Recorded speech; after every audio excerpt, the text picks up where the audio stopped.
that one. Welcome to Rugby Borough Council Scrutiny Committee. I'm Councillor Heather Timms, the chair of this committee. The meeting is being web streamed to the public through the council's YouTube channel. During the meeting, when asked to speak, please use the push to talk button on the microphone in front of you. This will allow the camera to pan in your general direction and everyone to hear you. I am obliged to read out the following fire notice. There is no fire drill scheduled in the building this evening. If the fire alarm sounds, then please could I ask you to make your way out of the building, down the main staircase and out of the main doors of the town hall and congregate at the entrance of Caldicott Park. An officer of the council will give instructions on when it is safe to return to the building. So, if we move to the agenda, first on the agenda is minutes. To approve the minutes of the meetings held on 7th of May and 15th of May. Is everybody content that I sign them? Yeah? Okay. So,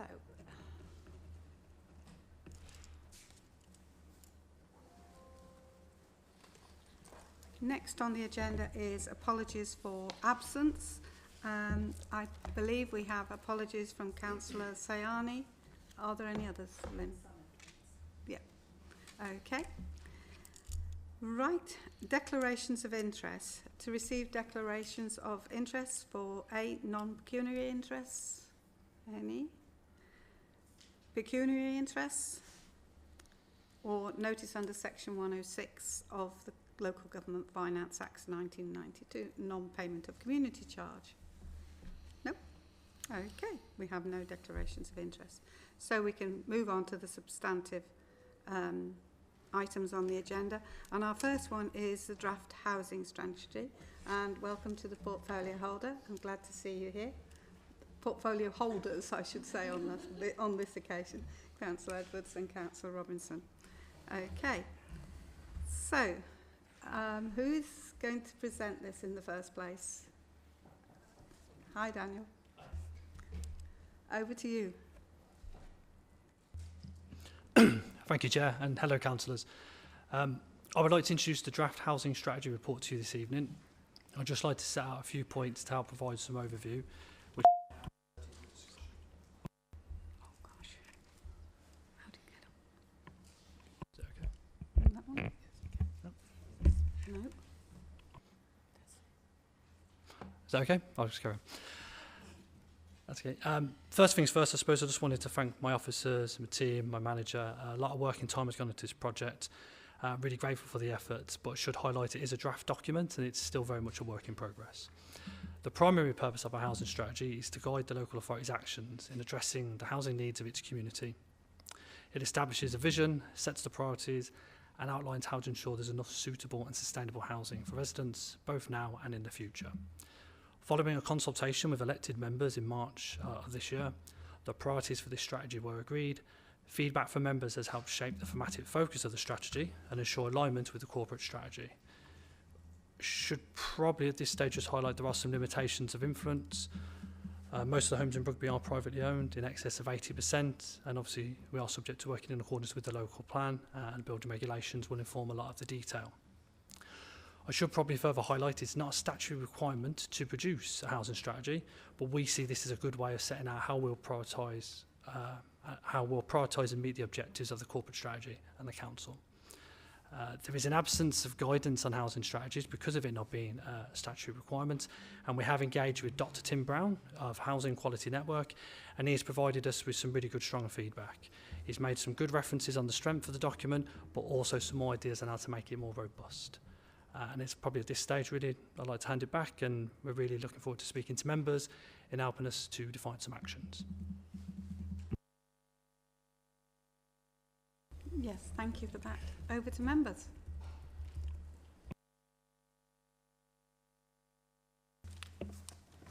If possible, could I particularly have two portfolio holders here? I think my first question really is just positioning the strategy against other things. It references the local plan all the time. It looks like it's reliant on the plan. So this is the strategy. So I'm assuming that this is going to be setting the goals, which the plans will bring about. Okay. But it is also reliant, it appears, on other strategies like HMO strategy and other things like that. So it gets quite complex when you read the document, and then it does reference, I think, about 5 other plans and strategies. So perhaps this is the question to the portfolio holders. Where do you see this sitting? Okay, the corporate strategy is at the top. Where do you see that below, and how does this cascade into the plans, and where's the reliance, and do I have to read one and to be able to read this one? I suppose is my summary question.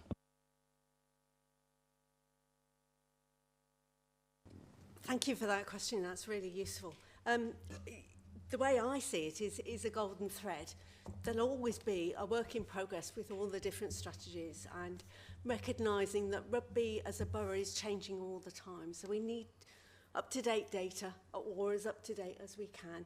We need to be cognizant of the fact there will always be a local plan in progress, whether an existing one or a new one that's coming along the tracks. But we also have to acknowledge that there is a changing climate on what people expect from housing, what people's needs are when meeting housing. For instance, we have a lot of residents who have ongoing health issues and want a home for life that respects those health issues.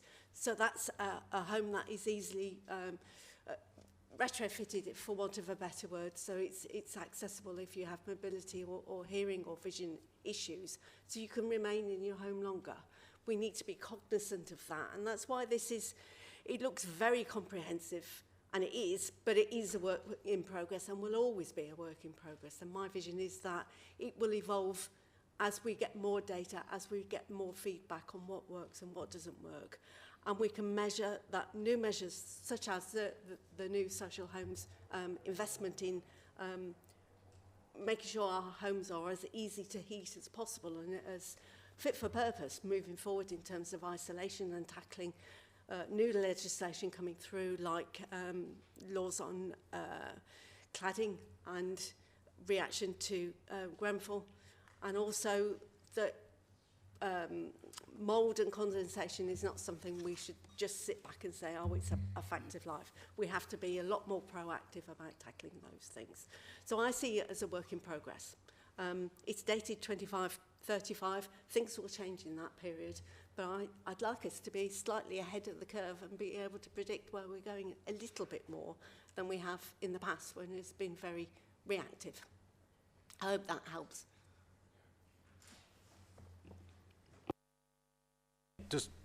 Yeah. Thank you. Thank you for the opportunity to speak to this as well. So yeah, I think that we've got the corporate strategy that's been through council, and that's the kind of umbrella strategy under which everything needs to fit. And the way that I see, and I think it kind of brings in the economic strategies. I don't want to steal too much of Matthew's thunder. But underneath that corporate strategy, to deliver that corporate strategy, we then also need some other strategies that kind of weave sideways across the organisation. So those strategies are going to reflect that in the language. They're going to point to one another, and they're going to give us then. So we've got the corporate strategy, we've got the economic strategy, we've now got the housing strategy. Then once we get into the action planning and deliverables, some of these things are going to overlap a bit.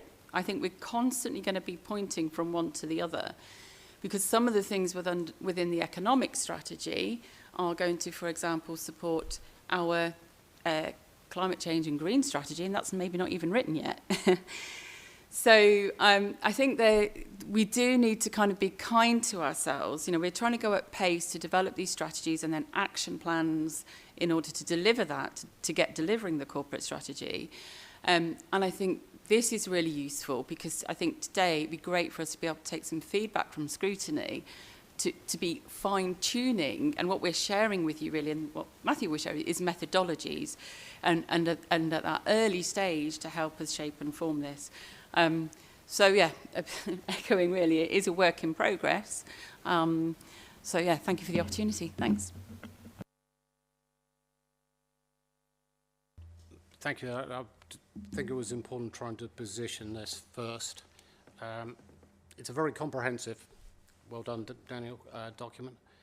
And in a way, that makes it quite hard for us as Scrutiny to take on or understand it and read it. Okay, so this becomes a challenge to us, and I don't know how everybody else enjoyed trying to read this in the time we've had. That's good and bad, because it's hard for us to get through, but it's good that you've done a thorough job on it. I would want to pick out a few themes. I'm sure the rest of the Scrutiny will pick out a few as we go through. So if we go for one which I think would be around needs of people who have got special needs, I can see quite a high demand in here that doesn't look like I can see a clear line to how it's going to get satisfied. Now, I may have misunderstood that, and that's the reason for asking the question, okay?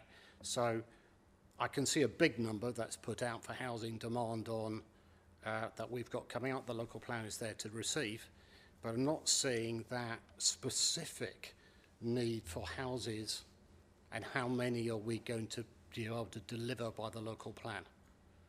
So that's, if you could give me some guidance on that thread.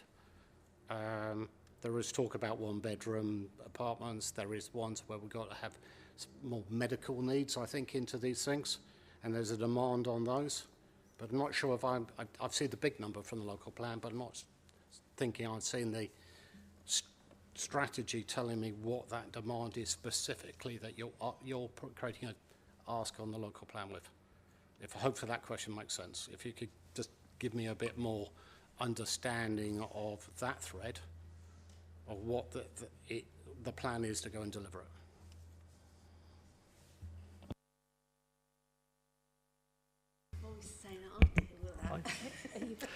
Could I just get a bit of clarity on the question? Is it around supportive housing? It's all those houses, okay? So there's supported houses. There are I'm on planning committee. We know that we go to planning and we do not see the houses satisfied, the smaller houses and those as well. So I'm looking for all of the social housing, the whole gambit, and all of those demands of how they arrive and are delivered by the local plan. What I saw there in the local plan was a big number. Yeah. So this feels like questions about the local plan rather than questions about the house. I'm not sure. Maybe I've misunderstood. I'm struggling to understand the question and whether it's about the local plan or whether it's about this document. So maybe if you could give us a paragraph number or something, so that those who've written the document can understand specifically what the question is. Sorry, it's just a bit challenging to follow. Step in.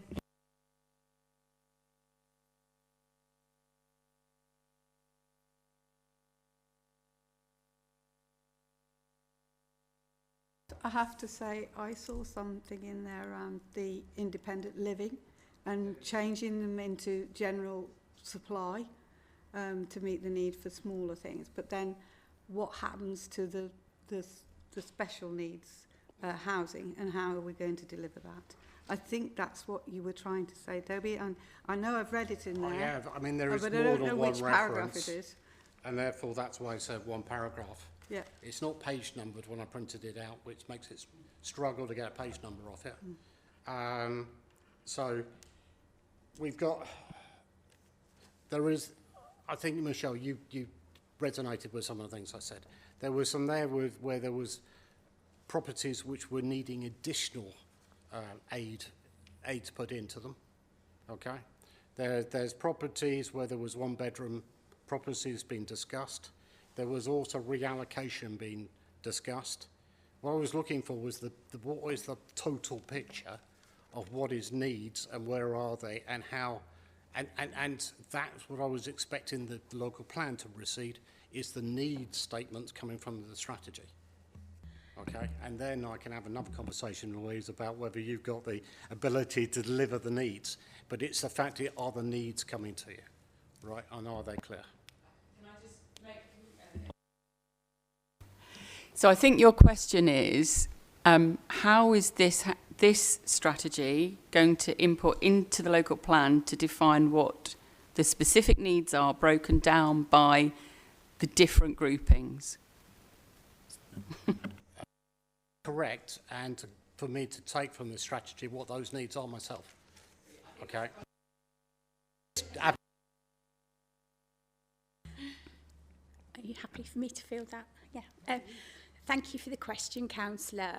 Just to reassure that what we do at a county level with my peers on the Warwickshire Heads of Housing is we work very carefully with the Housing and Health Partnership, the wider board, the ICB, all that kind of stuff, and also the commissioners for support services throughout the county. And the reason why I make reference to that is in keeping with registered social providers and ourselves, we deliver independent housing, but we will work collaboratively with the likes of extra care providers based on an evidence need of what is needed in the borough to try and facilitate and enable that development. The value of this is that the local plan has the higher level requirements in terms of what sites will deliver in terms of affordable and private. Then what we do through the strategy is say, right, what is the data telling us from various sources? And that's where we put our efforts in. The stuff that you've just said, again, strategic housing goes a lot further than housing delivery. There's adaptations, there's the home improvement stuff, all the disabled facility grants. And again, that fits into another strategy where we're doing that, because one of the main aims is to facilitate people to live independently in their homes for longer and avoid the need for care in residential accommodation. So it's amazingly complex, and it's also very much driven by working in partnership with other providers, because we'll have a snippet of what the information is, but they'll have another bit, if you like. And a good example is that we're meeting up with the Commissioners for Extra Care Provision in the next few weeks. We've got a meeting just booked in today to talk about how they can potentially meet the need for about 200 homes in the next few years, how we can work together to do that. And again, when we look at our own stock, I think it's really important to understand that our own stock is very, very out of kilter with the national picture, if you like. Rugby Borough Council's independent living stock, older persons housing, equates to about 30% of our housing stock. Elsewhere, you'd probably expect that to be about 10%. And a lot of authorities are actually doing that, while actually under 35s are under the most pressure because of limitations on housing benefit and shared room allowances. They need to release the stock to be able to house those. But that's a very emotive thing to do, because what we need to do is we make sure that we're protecting the integrity of the services that we're offering to older people. So, you know, they feel still looked after, and there's ways and means of doing that, but that's a national picture. Although I've just jumped around from older people's housing to independent living, extra care and everything, I hope that gives you a flavour of the breadth of the spread and actually the multiple agencies that we engage with to try and get the best outcomes. Does that help? Yeah, it does. I suppose one trying to work out is, what is the pressure on you to be able to deliver that? And is it achievable? I suppose it's coming to get the ultimate question. Where do you think you have opportunity? Do you have risk? Do you think it's achievable? Again, thank you for that. What's really different now about where we were a couple of years ago is we've got a lot of information about our own housing stock through the stock condition surveys. And forgive me for focusing on that, as a landlord you'd expect me to. What that does for us is it gives us a good idea of what investment requirements are in our stock going forward, to make sure that it's the right thing in the right place at the right time, as any other business would do when looking at the resources. By having that data, we'll be able to take a longer term vision of what the investment needs are, and potentially what actually might need regeneration as opposed to investing and upgrading. And a good example of that is the issues that we had with Buyart Place, Navigation Way now, where we had issues with the stock, and we've done something different. But actually, by doing that something different, we're meeting a much broader range of housing needs on that site. It was exclusively 1 and 2 beds, whereas now we've got a mixture of family housing and all sorts. And with that comes a more balanced community as well.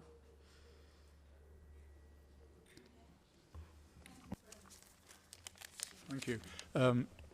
My questions are going to be on some of the numbers, which is quite specific, and some wider issues that come out of it. One number that caught my eye is that you have 363 households on the housing register waiting for social and affordable housing.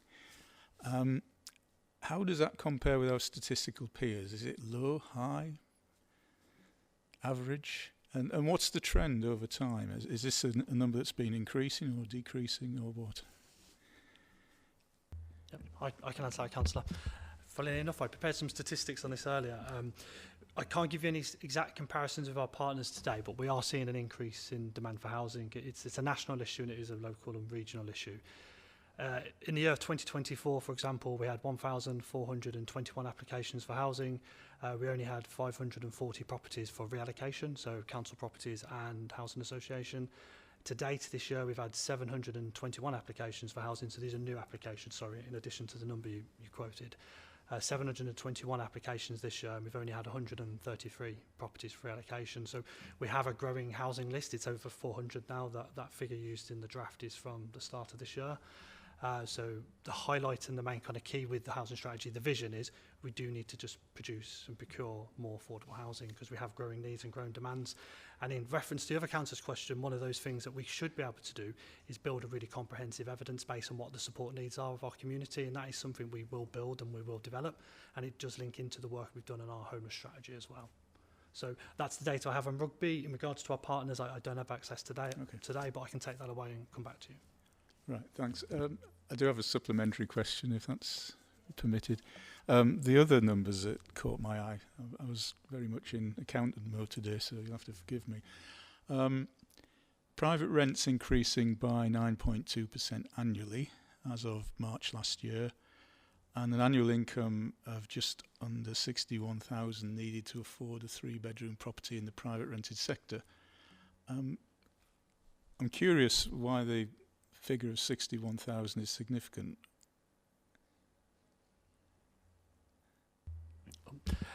Yeah, thanks, Councillor. So one of the assessments that we do with assessing the housing survey in the local area is it's a percentage of someone's income should be a certain proportion to cover the rent. It's normally around about the 20% mark.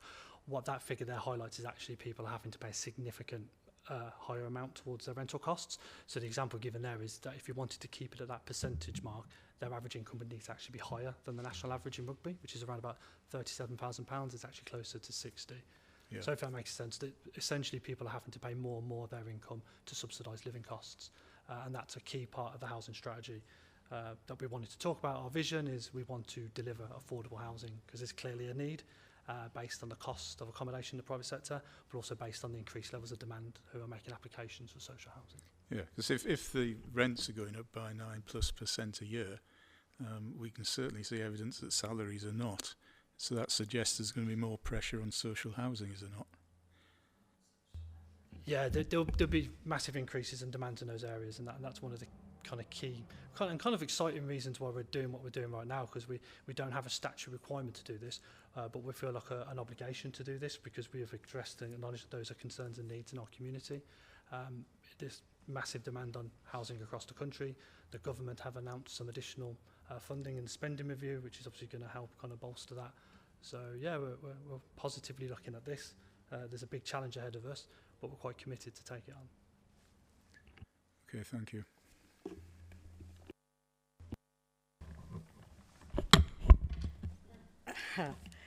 So prepare yourself, I've got a lot of questions, as you may anticipate. So first off, I want to thank the portfolio holders for attending. I think less than 2 days to consume 171 pages of a report is ridiculous. It is an insult to our role in scrutiny, and I hope that that is noted and improvements are made for the future. So, 171 pages, and where do the people of Rugby start? Well, I'll start for them with something that I know the people of Rugby will be horrified by, and that is the proposal, albeit in draft form, to reallocate all our stock, regardless of its current denomination, to general needs. And as the Chief Officer will recall, when the police seized weapons from a man housed in one of Bilton's elderly allocated houses, after months of antisocial behaviour that plagued the lives of my residents, left them in fear for their life, there was a cheer went up in Bilton that night when he was hauled off. What do I tell them now that anyone can come into that housing? They will be terrified. So this decision, I note that 30% of our stock is allocated. But I hope there is protection, because the minute you put anyone unchecked into those homes, there is going to be trouble. And I will tell you, I told you so. May I address the point that So you made? my question, please, Yeah. if you'd like to rebut, I'm more than happy. It's not about rebutting, it's about reassuring. Our sheltered housing stock covers two different types. There's the traditional sheltered housing. I keep using sheltered housing, sorry, independent living, I'm really old school. Sheltered housing that is built around a dedicated community room and the facilities that go with that. That is the old school, what we define as sheltered housing. There are no plans to redesignate that. What there are plans to do is to redesignate all the other stuff in bits and pieces around those areas at the moment, which are prescribed just for people that are older. So what I want to do is I want to assure you that we're not looking at that, what you've just described. That scenario isn't lost on us. We wouldn't want that ourselves. We wouldn't be able to manage it. And also, how would I deliver that sensitively to the residents of those schemes? What there is, though, is an imbalance in supply. So what I've got is I've got homes dotted in between these sheltered schemes where I haven't got as much of a demand for them. They're not communities by virtue of them being clustered together. Do you see what I mean? It's dispersed units, and it's those dispersed units which we've got a substantial number of that we're looking at. Okay, so the stuff that's built in the traditional sheltered housing model, and I remember where it was, the site, that doesn't form part of the plans at all. The case that you referred to, I remember it well, and I also remember that we put our hands up to it. There was an issue there that allocation should never have been done. And I want to reassure you that our processes are a lot different to what they were even a couple of years ago in terms of how we engage with our communities and how we do tenancy health checks, audits. We're a lot closer to our tenants. We're in and out their homes a lot more than we ever were. But it's just that we're talking at two different things here. I'm talking about one thing and you were concerned about another. I hope that reassures. It does, and it would have been helpful if that clarification had been made in the copy. So that is useful, and I know that will be being selfish, it will be a personal relief to me and my residents. Thank you. We talk a lot about data, and one of the things that data in this report is lacking, and I'll get to my questions about various pages of the report in a moment, but we talk about data about our stock, particularly our own housing stock.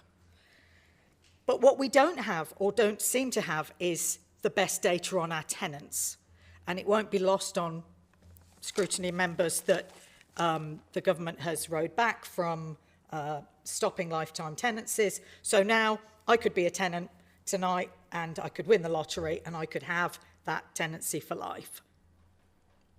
So, but we have no data, as I'm aware, or that I've found, and I've done a search through the 171 pages, and I will, hands up if I've lost it, of how many in our house, in RBC-owned properties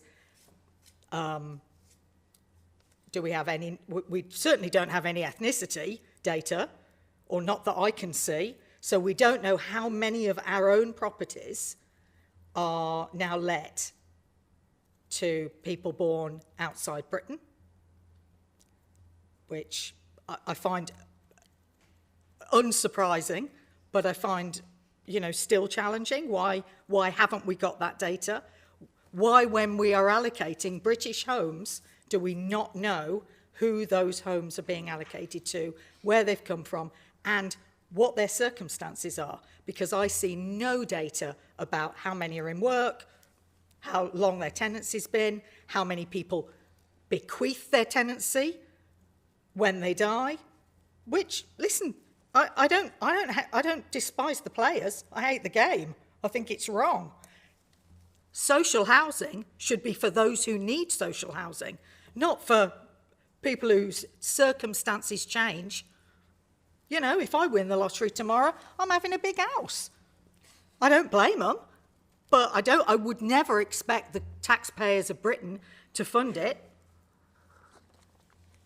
But there's none of that data in here, is there? There's no data that I can see on any of that, so that's a huge gap that we have to have addressed. Are there plans to capture that data, to find out who is in our homes? Yes, I can fundamentally say that in December 2023, I took a report to council where I indicated that what I wanted to do was tenancy health checks on our tenants. We want to make sure. One of the things we found out is our learning from buy-up place, I hate to go back to that example, sorry, navigation way, is that when people moved into their properties, their circumstances was one type of situation. However, some of those people lived in those properties for 30 years, which is their right under a secure tenancy, and their circumstances had very much changed. It's not often we'd come across somebody that would actually be substantially more affluent in those circumstances. It's actually more likely that we would find people that have become more ill, that kind of things, and more vulnerable. And that was what we found in the profile when we were doing that. And that was one of the prompters that made us want to make sure that we get out there on a regular basis and check what people's circumstances are. Now, a secure tenancy is a secure tenancy. It's a lifetime tenancy, and we can only end it under certain circumstances. However, when the new allocations policy was submitted to council earlier on this year and agreed, what was in that was that for bigger properties, and by bigger, we're defining it as 4 and 5 bedroom properties, and properties that are adapted to meet disability needs, then we would do those on what we call a flexible tenancy. And that means that when we let the property, we revisit the circumstances of that household in 5 years' time to see if they still need a property of that size or they still need a disability adapted property. If their circumstances haven't changed, and they do, they'll stay in that property. If not, we reserve the right to move them to other alternative accommodation that is suited to their needs. Because what's happened in the past, we've seen it through the right to buy, is that we end up with people that are substantially under-occupying larger family homes. And that's something that we've got to stop. In addition to that, with adapted accommodation for disabilities, I need to make sure that instead of paying out constantly for new adaptations, I'm recycling that stock and making best use of it.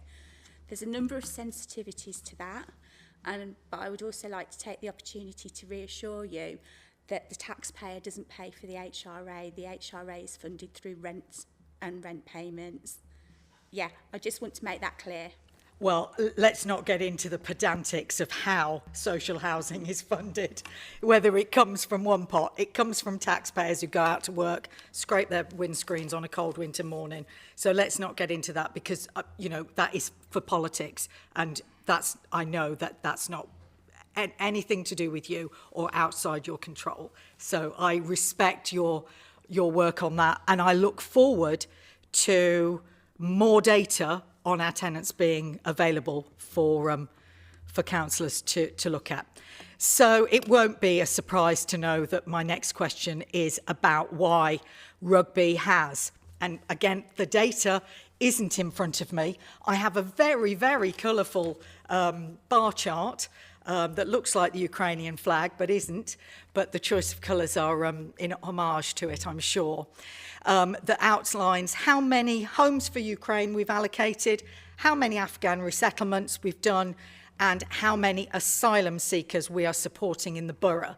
And for anyone listening at home, it is page 18 of the 171 report, and it shows that, and I'm assuming this data is from 2024 because regrettably the graph doesn't say that, we are in the proud position of having at least 40% more than North Warwickshire, at least 3 times as many as Nuneaton and Bedworth, probably 30% more than Stratford, and about 20% more than Warwick. So we're very honoured to be such a welcoming community for that supported asylum seekers who are lucky enough to come to the best borough in Britain.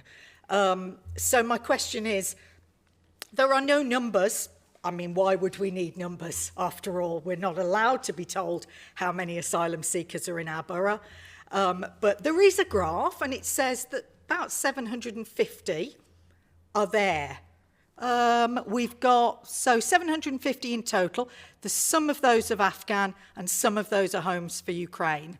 But the key doesn't tell us where they are living, whether they're in supporting families or anything like that. So my takeaway from this is, why isn't the data there, and why are we not allowed that information? I mean, 700 people cross the channel today. I'm sure that number is only going to go up, and I'm sure that they can't wait to find a beautiful home in the borough of Rugby. But my argument is, why are we not having that data in front of us? Why are we not trusted to know how many asylum seekers are in Rugby today? And that's a political question, so I'll ask Councillor Edwards. Why are councillors not been given that information? Thank you very much.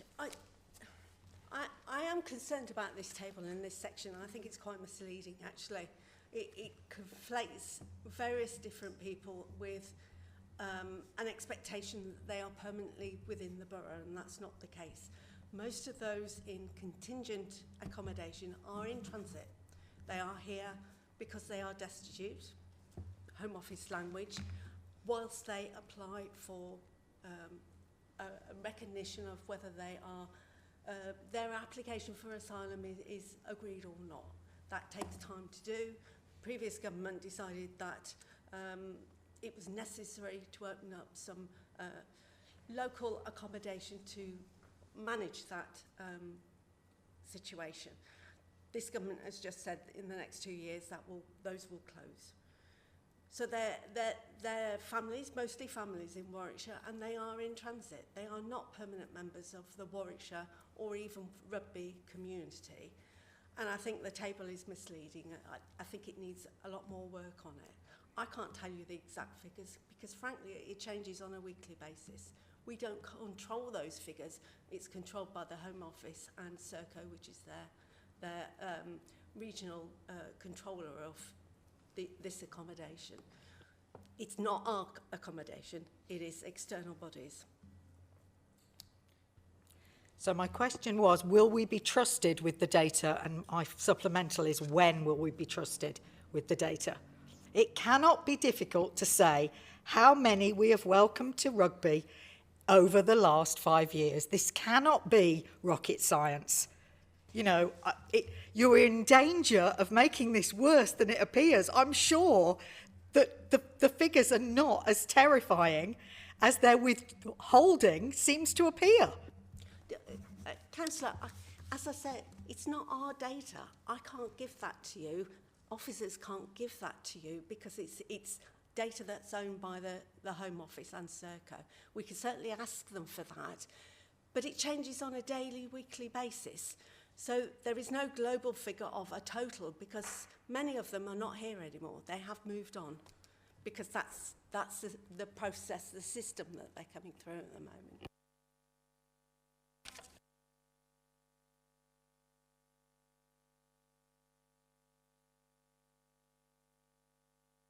I just wonder, it would help for me to clarify and understand why that data would be relevant and helpful to this strategy. So you're asking for something, and for us to take it away as Cabinet Member and consider, I can't see the immediate reason why it's relevant to this strategy. So if you could frame your question perhaps like that, then we would know what data might be useful to the problem that may or may not be there. Well, it was relevant enough for you to do a very highly coloured bar chart. So if it's not relevant, why is the bar chart in there at all? You can't have it both ways. You can't include a flawed graphic and then question why I'm questioning why the graphic doesn't relate to data. I don't disagree. Listen, I think I'd quit while I was ahead and just trust elected members to have the data that you have. That's all I'm asking for. Let other councillors have a word and then we will come back to my other questions.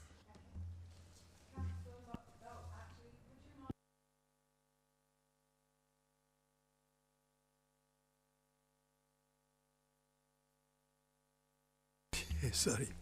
Enhance partnership by investing in joint solutions. Obviously, we are working with partnerships. What is our experience and what is the future goals we want to achieve and how we are going to achieve this?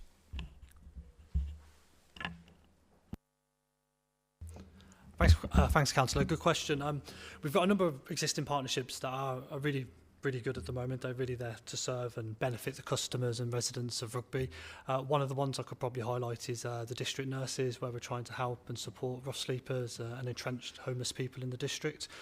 Health issues and issues around housing and homelessness are quite intrinsically linked. I think if you've got an issue with housing or your health, or vice versa, if there's an issue with health, it can lead to issues in sustaining accommodation. It's something that is a key kind of focus of the strategy, something that we really want to look at and develop further. So direct short answer to your question is, we've got some good existing partnerships. We want to continue to work with them and to be enhanced.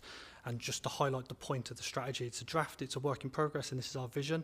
We've got quite high ambitions with this, and one of the key areas definitely is trying to address the health needs of people in the borough.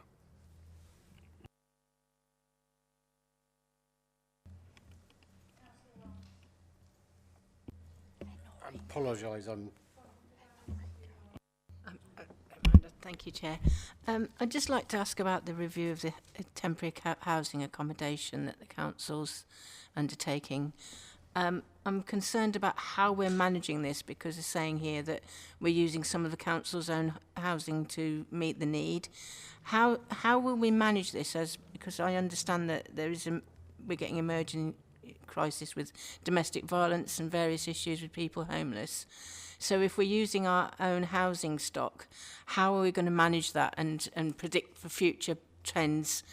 If there are more or less, how do we manage to make accommodation available for people who desperately need it? As I say, families fleeing domestic violence, because I am concerned about some of the properties that we have used in the past for families going into accommodation where there are people with substance misuse, and children are in these various places and witnessing things they really shouldn't be witnessing from safeguarding point of view. Thank you. Thank you, Councillor. Another good question. We have a statutory duty to ensure we have suitable accommodation for anyone who makes a homeless application to the authority. We have to get away from things like bed and breakfast hotels. They're not classed as suitable accommodation. this is a big high-profile crisis. We're quite lucky in Rugby that we very rarely use hotel accommodation because we have a robust temporary accommodation model, which is a private sector leasing scheme, and we do use our own accommodation, which is recommended by the government in order to offer suitable accommodation. There are legal constraints placed upon us. So the model that we use at the moment, again a statutory requirement, is we monitor and review the amount and demand of homeless applications made to the authority.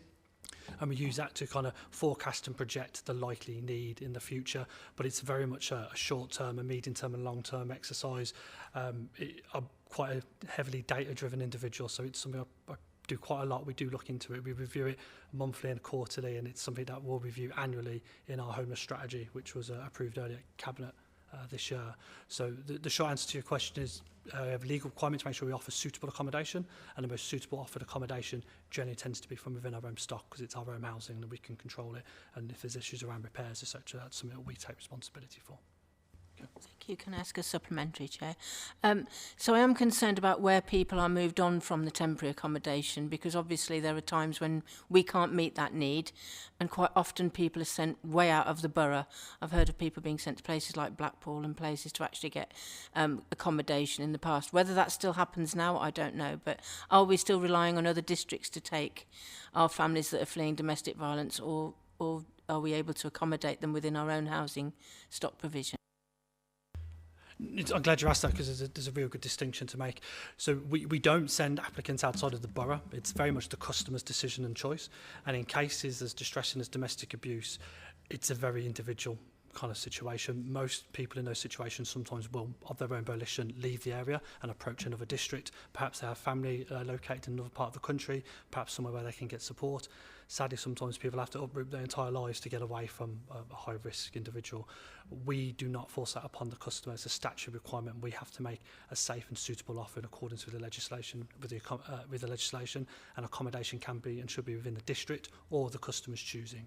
So it can be all around is the short answer, but we don't send people outside of the district in those scenarios. I think I've got 2 or 3 questions, if I'm permitted by everybody. The first one was just go back to what was raised by Councillor Parker, but I'll try and make it a more direct question. Apologise if that sounded, it wasn't most to me. Okay, so it does say in the report that it is expected that because of the dispersal by the Home Office, that there will be additional demands on housing in the borough, as I understand the thing, okay? It tries to say it is not as important as everything else, but I haven't got a number to say what is actually 4th or 5th or 6th thing on the list. So if we could answer that question, what is the impact of having so many asylum seekers in Rugby on the potential on if the Home Office decides to disperse locally, which would seem a more obvious strategy than say we'll take somebody to Scotland, for example. It would seem that there would be a potential for some strain on our housing locally. So that's the number that I would be after, is what do we think the percentage would be? You might not have that number today, and I would respect that. Very briefly, because Michelle can respond to that.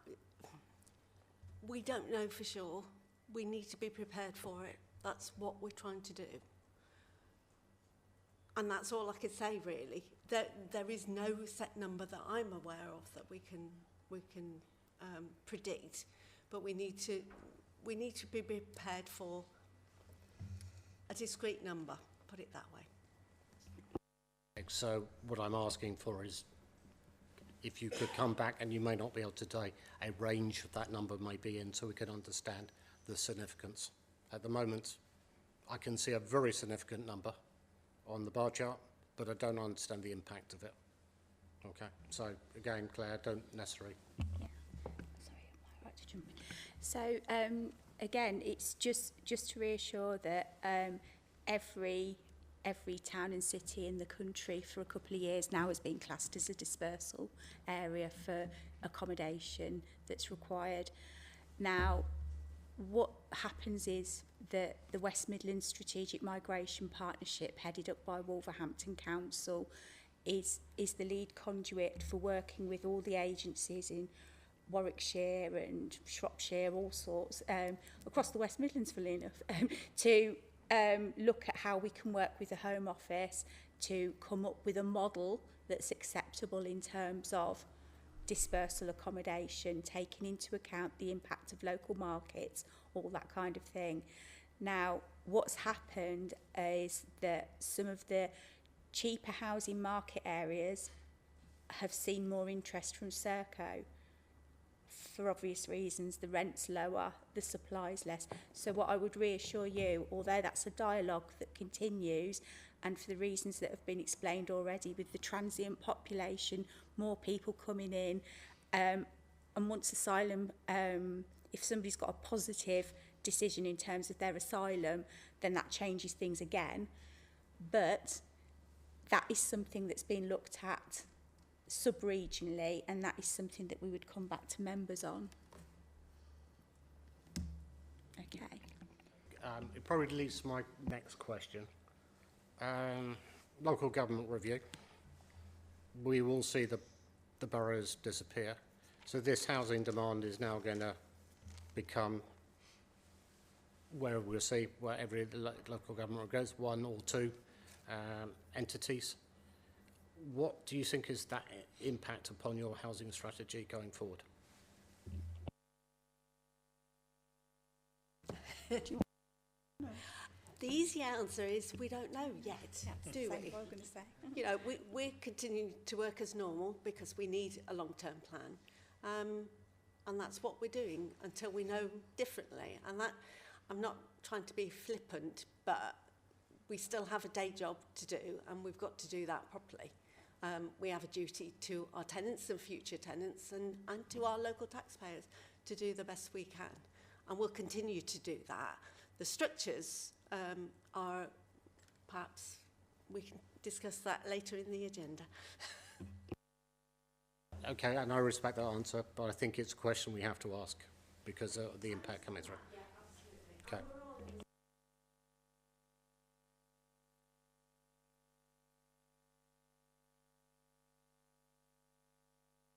And if the chair allows me a third question, maybe.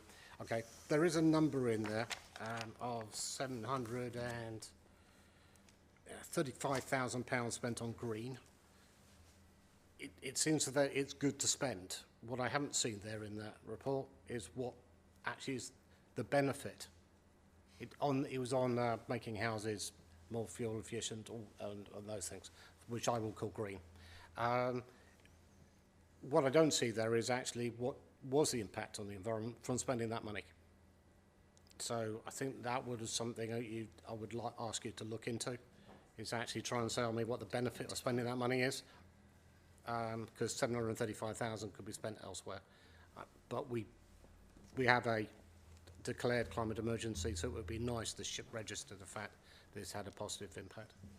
I could say on behalf of the whole cabinet, really, outcomes is what we need to deliver, and we need to report back, and we need to show progress. We're not shy of that. We're just making progress. We've been here a year, less, and there's a lot to do, and there will be a lot done, but we will report back on progress, absolutely.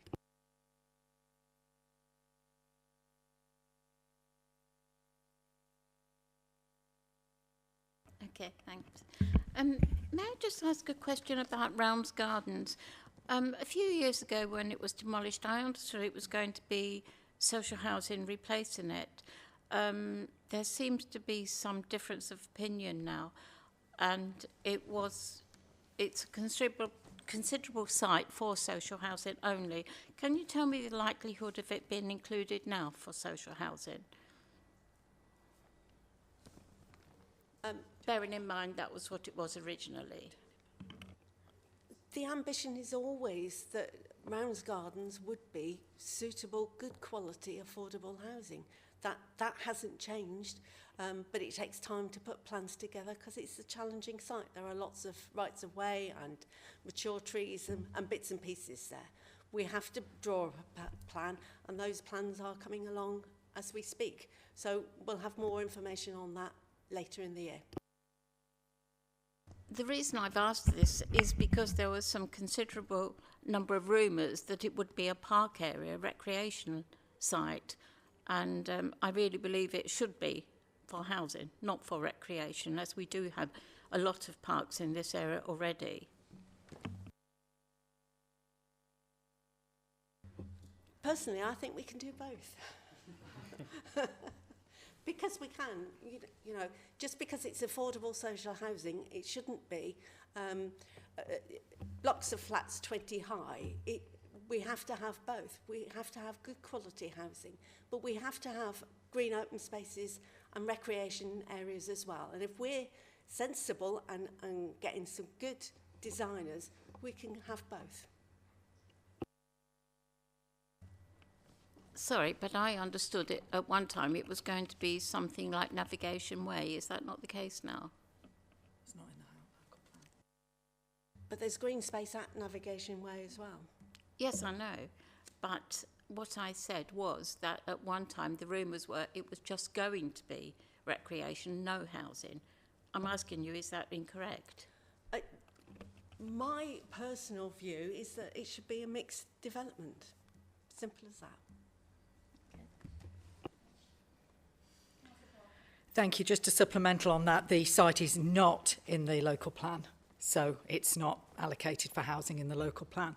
So those 200 dwellings will have to be found by allocating other sites. What a shame to bulldoze our green and pleasant land when we have a brownfield site sitting, waiting within throwing distance, a ball throwing distance of one of the best parks in Britain. However, I digress. 171 pages, I've just done a search. I've just put Armed Forces Covenant in. What am I missing? Why doesn't it appear in the strategy?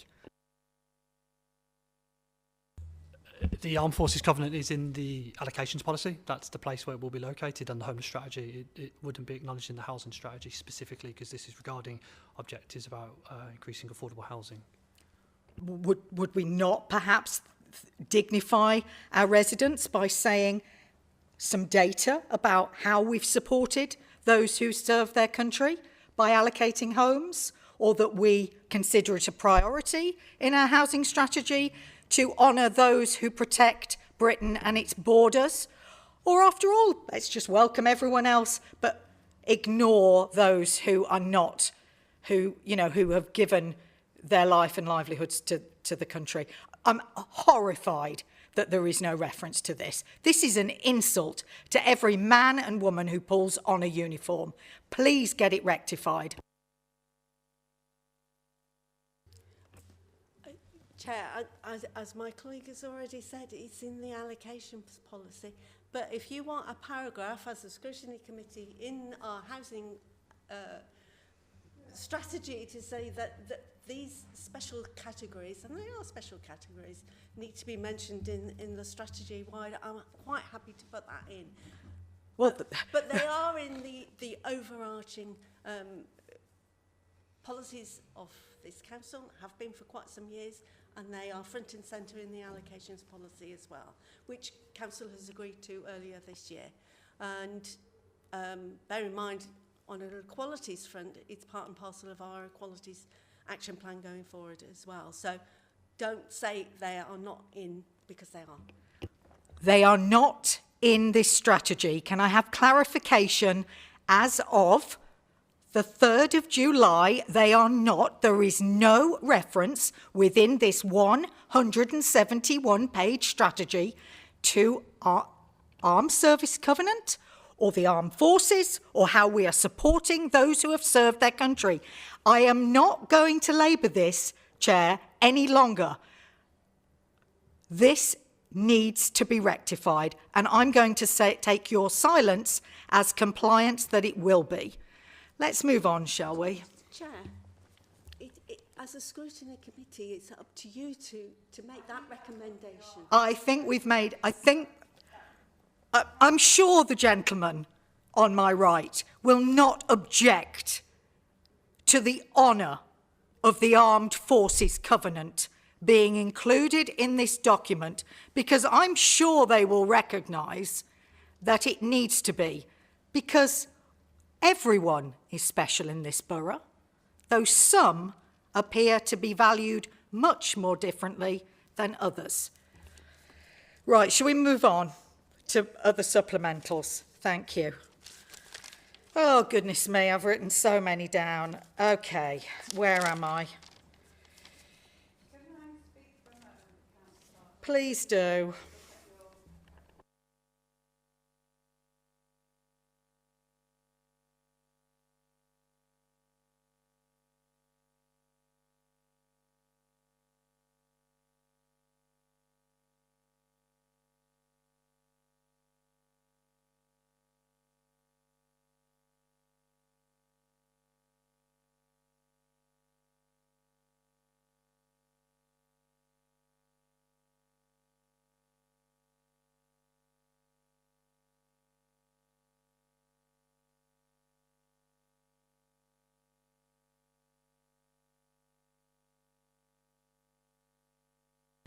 Another comment I would make, Daniel, and I appreciate there's a lot of work going into this, but coming at this fresh and reading 171 pages, I think there appears to be a little bit of inconsistency that probably needs to be ironed out within the draft. Because if you talk about an ageing population in Rugby Borough, and then you talk about changing special independent living, sheltered housing into general needs, what are you going to do with the elderly population as it rises? I know we're talking extra care, but also what I really don't want to happen is that we go from the position of having enough sheltered housing to all of a sudden we're putting elderly people into bed and breakfast instead of families. I mean, that could very easily happen with the kind of inconsistency that's coming through in that strategy. In fact, Michelle, you will know that I had a particular instance in a rural area where somebody was moving out of private rented because the landlord was moving out of, and they were being forced to leave their village after 50, 60 years. So those are the kinds of things when you're talking about changing things from sheltered to general, that we need to make sure that we have the safeguards. And I think the point that you've just raised, actually, it's really important that we do reflect that back in the housing strategy. The market has very much changed. A lot of people now, as you'll see from the data that says 80% of people are owner-occupiers, actually the demand, if you like, for our offer of social housing, which is traditionally one bed, if it's flats, it's upstairs, it immediately excludes a lot of people that are disabled. So what we're putting more emphasis on is actually supporting people in their home. This isn't just a council housing strategy. This is about how we can support people to enable them in their own homes, to maintain their own homes with dignity.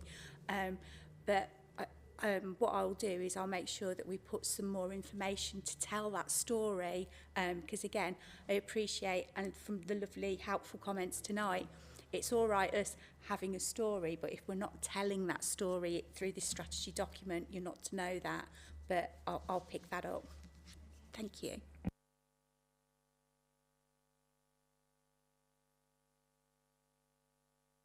There's 171 pages there. It seems to only have 2 on finance, which seems a little light, even looking to you, John. That seems a little light on the delivery. So let's have that, the scope of where the money is coming from. I applaud ambition, but we also need to temper that with what we can afford. Thank you. Any further comments from councillors? Yeah, I've just got a few. Before we move on. I've got a few comments about the way the information is presented in the 171 pages. And I do recognise there is an awful lot of information in this, and this represents a significant and good piece of work. I don't think it's there yet. I think that bringing any large amount of copy-based information to, and when I say copy, I mean words. Sorry, I'm getting into jargon myself now. To be scrutinised is very difficult, because the infographics that could have helped us would have given context and comparison aren't in the report. So I think that, you know, the pages aren't numbered. Listen, I'm being picky, and I'm not trying to be difficult. I'm trying to say that in the age of attention spans being 30 seconds is considered a lot in a TikTok world, it's a lot to digest. I think we need to do better at condensing lots of information into much more easily digestible bites. I think that when we talk about housing, we need to be clear about whether we mean social housing or private rented market. You know, there is a huge difference from walking in, renting somewhere in Howkins and Harrison's got in their window, to walking in into this door.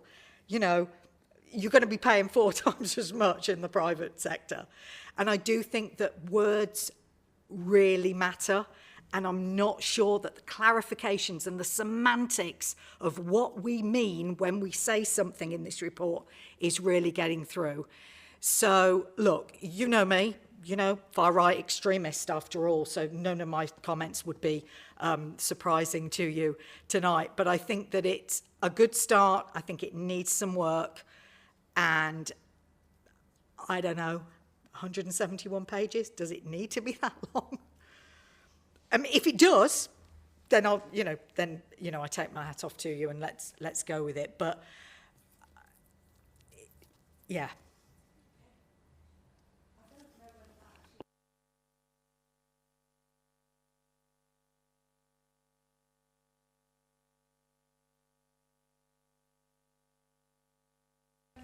Yeah, and sorry, there isn't, but the clarification needs to be about when we talk about inward and outward migration.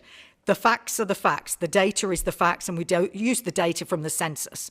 Is that Rugby's the fastest growing town in the country, more or less, certainly in the West Midlands. And this sort of pussyfooting around saying people in, people out. No. We're 20,000 more than we10 years ago. So we need to call a spade a spade. Let's put it in, how has population in our borough grown? Because, you know, and how many houses were there then and are there now? And what percentage of those are for social rent, private rent and owner occupied? You know, data's king. Let's give it a crown in this report, please.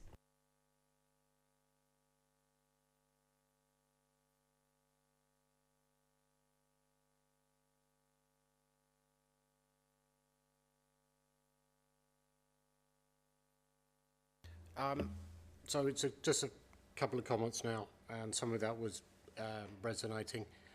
What I'd like to see in a report is some trends and trends analysis, not just tell me what happened last year. So I think that will be where an infographic would be really useful. So waiting lists, what are the trends on waiting lists and things like that. So that would be really quite useful.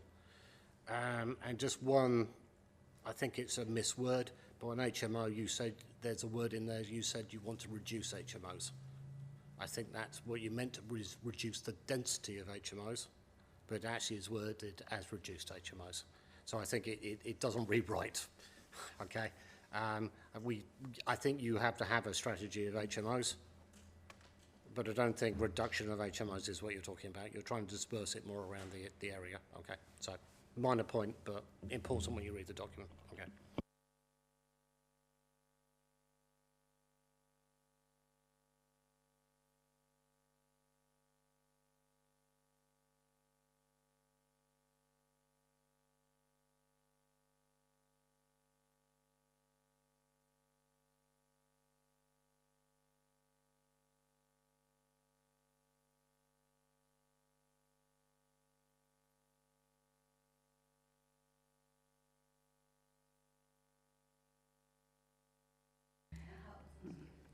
Well, I hope you've seen that I've been scribbling away while you were talking. I've taken a lot out of the comments and the questions tonight. And again, I would reiterate that it's about the quality of telling that story. And it's very, very helpful guidance. So once again, I reflect that back at you. Thank you for taking the time to look.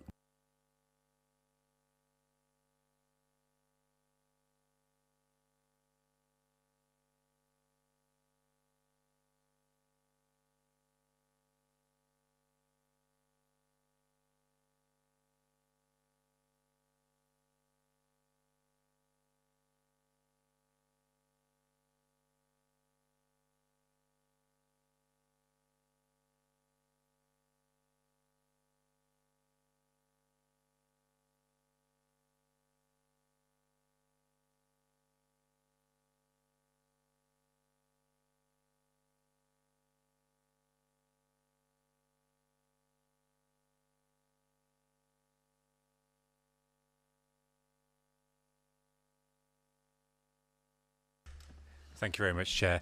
Good evening, everyone. For those that haven't met me, I'm relatively new to the council. My name's Matthew Fletcher. I'm the Economic Development Manager, and I'd also like to introduce my colleague Isabel De Vere, who's supporting me in the team, which again is new to the council. So thank you very much for the opportunity to come and speak to you tonight. The paper we're presenting is obviously a follow-on from the recently adopted economic strategy.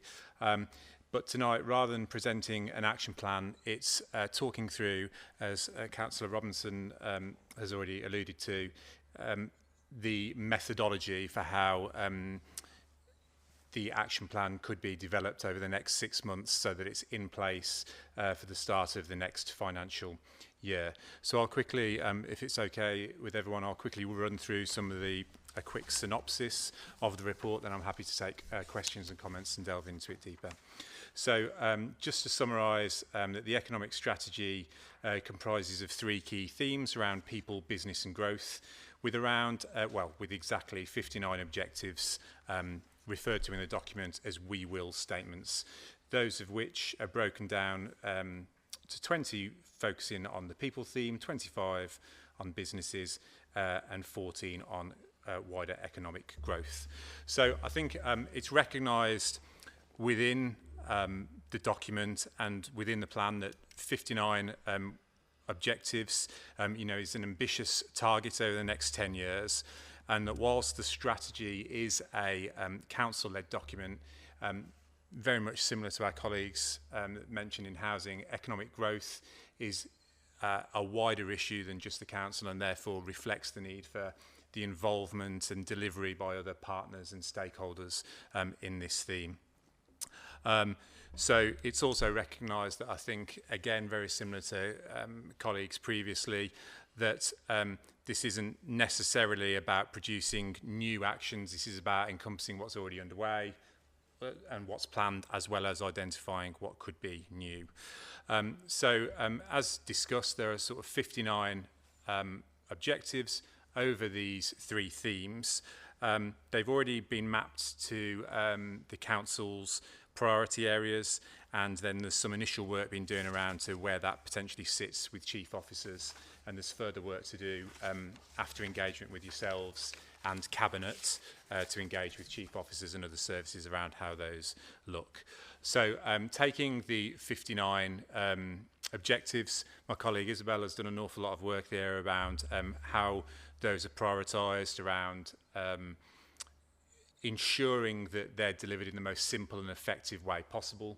So what that means is not necessarily every objective will have its own action, but those actions might be clustered together. So taking an example of that, one might be, particularly in the business theme, which is something of a particular interest, is around, there might be something around educational skills development need, or there might be something around the town centre. So all attempts will be made to cluster actions into themes so that it can be more easily monitored and more easily deliverable with key outcomes.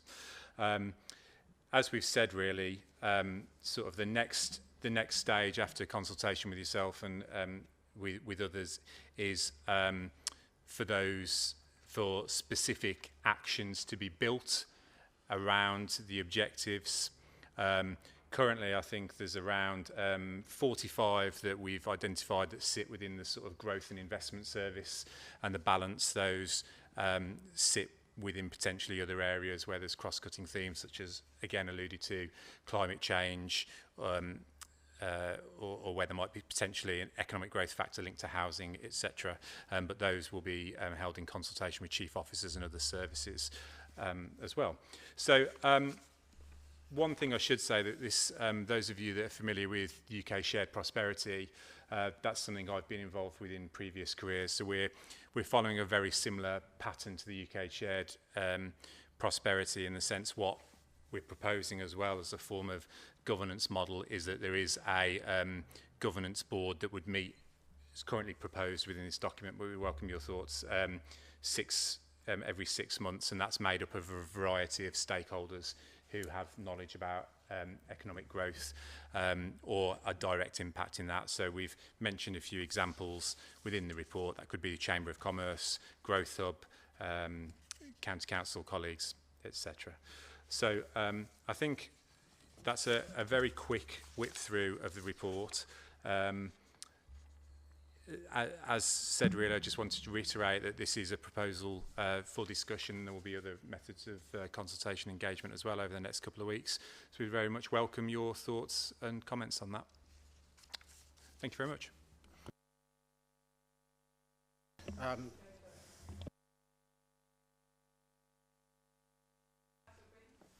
Yes, I read this with some interest. 59 wee wills. I think many residents have seen, for example, the town centre decline over time. And the feedback I get from some of my residents is, when's it starting? When are we going to see something? How many of these wee wills, and perhaps there's a couple of examples you could cite, could be characterised as quick wins? That's a very good question. So we're just starting our thorough analysis of that. So at this point, it would be difficult to say with exactness at this point. But I think if we can take at the moment, there's 38 that we've identified for the economic development team specifically. So I would say at the moment there's at least probably 7 to 10. I can't commit completely, but just looking through my list here of some of the things we might be able to do. There's some of those things that are already being done or already underway. So, for example, there's already work looking at, for example, one of the wee wills is support independent retailers to take space in the town centre. So there's already a project underway around looking at how we do that. So that, for example, would be a relatively quick win within, you know, a certain amount of time. I guess it would depend what, you know, time frame you'd see a quick win being, but we'd imagine, you know, like I said, that project is already sort of in inception and being developed. So, yeah.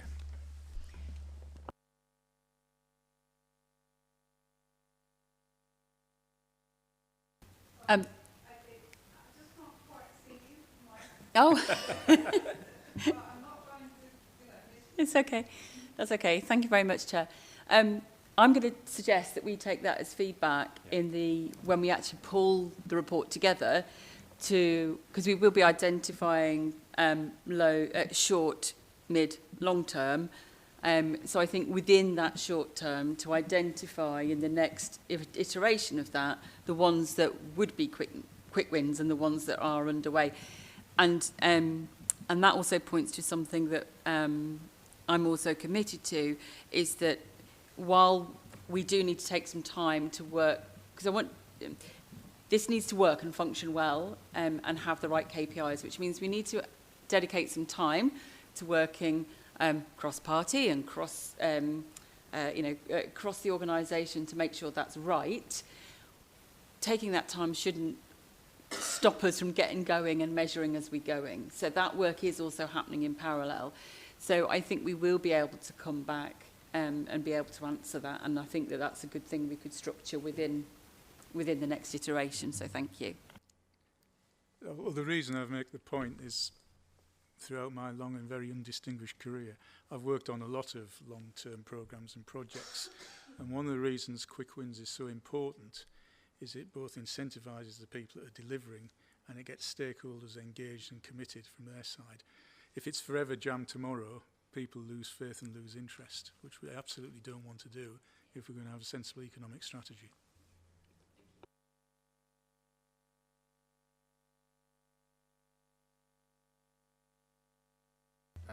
Tony beat me to it. Okay, so my first reaction was 59 sounds too many. Okay, so I think it was good you were talking about how you're clustering. So yes, we would look forward to understanding more how you're clustering. Okay, and to going to Tony's point, priorities, 59 is too many. So you're going to have to talk about how you're going to get quick wins. We are desperate for you to give us quick wins as well as a community. So yeah, that's just encouragement on that side. I asked the question previously on the last, and I think every strategy plan comes through. Local government. Okay, we have changes coming ahead, which is currently probably going to mean you only can plan certain far ahead. What is your thinking on that? Thank you for asking the question again, because I was biting my tongue not to jump in and answer before. So thank you genuinely for asking that question. My view on local government review is that form should follow function. So I think it's really imperative on us all as elected members to have an ambitious vision for Rugby Borough and getting the best out of the taxpayers' purse, you know, out of the taxpayers' money for our residents and our businesses, and our visitors and our tourists, and you know, everyone that comes in and out of the borough. And so I think it's really important, actually. I think, you know, that you could view, oh, why bother doing all this, because it's all going to go up in the air, and actually I think that's, you know, I think we're a very progressive administration. And we're saying, no, we want to have a strong, bold vision. And then when we go into those discussions about local government review, we've got a vision that hopefully we'll have council behind. And, you know, the 59 we will statements, let's not forget, they've been approved. That economic strategy has been through consultation. And I think it was a unanimous vote in favour of those across the chamber. And that's where I think it's really important that we do work across the chamber to agree these ambitious visions and plans, and then we can advocate for that. We've got something to fight for to make sure we get the best possible deal we can for Rugby Borough as the local government reform and review and reform goes ahead and goes through. If we don't have that and say, well, we're going to wait and see, we're going to wait and find out, and then we'll write it, we will miss that golden opportunity to have that vision and try and drive this thing in a way that gets a better deal for the borough. So thank you for asking. I'll just say in cross-party, I think we're all in agreement. We are all wanting Borough to, you know, I think the words are written up there on the shield. We do want rugby to flourish, so I think you have our full backing in that.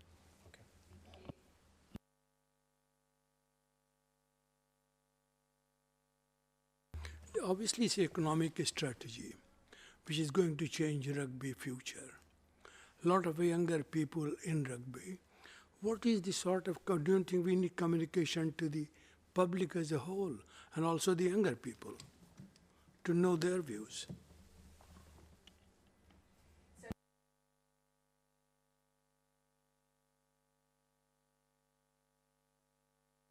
Will be affected. I think some kind of input from the general public, especially the young people who are our future, how we need some input from them.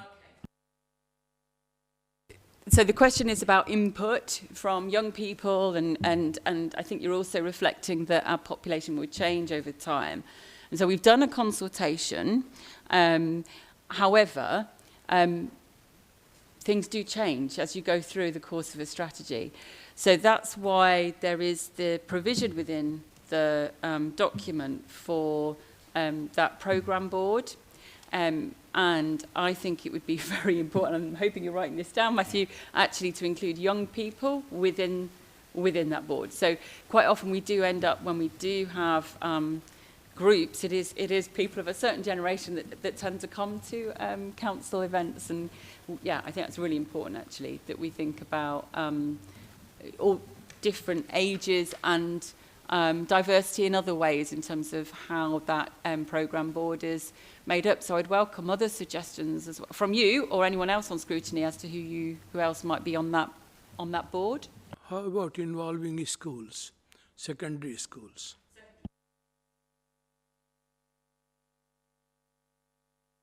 Thank you. Any other thought? I'm now turning the tables and saying to Scrutiny, any other thoughts on the programme board? I realise a sample of one household is probably not statistically significant, but all three of the daughters of our house are graduates and have moved away from rugby because there is no suitable work available for them here that meets their aspirations. How are we going to address that and make sure that their views and those that are coming through the system are adequately captured?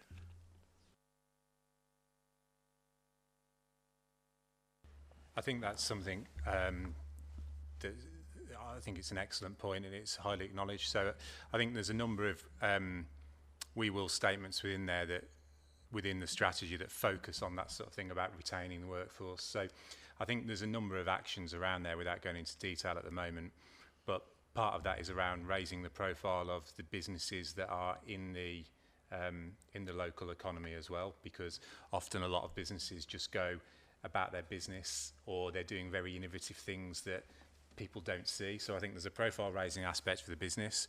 I think there's providing support to the business where they might not be aware of some of the opportunities and sort of skills provision that's available to meet their need locally. So I think in answer to that, I think the number of sort of we will statements within here, when their actions are developed, those things can be tailored to ensure there's a focus on making sure that local opportunities are both promoted and that there's the right sort of set of skills within the local community that can access those. It's not going to be a perfect fit, I think, but I think there's definitely the opportunity within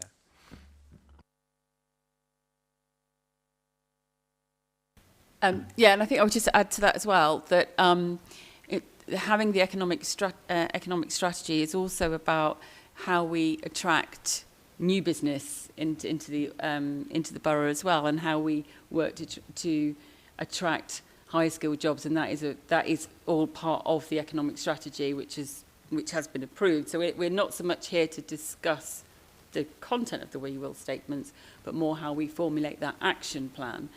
But what I'm taking from this conversation is that when we do formulate that action plan and we formulate our methodologies for reporting, that it would be helpful to look at subsections of the population and how this work impacts on those and some specific questions and challenges that we have within our local demographics.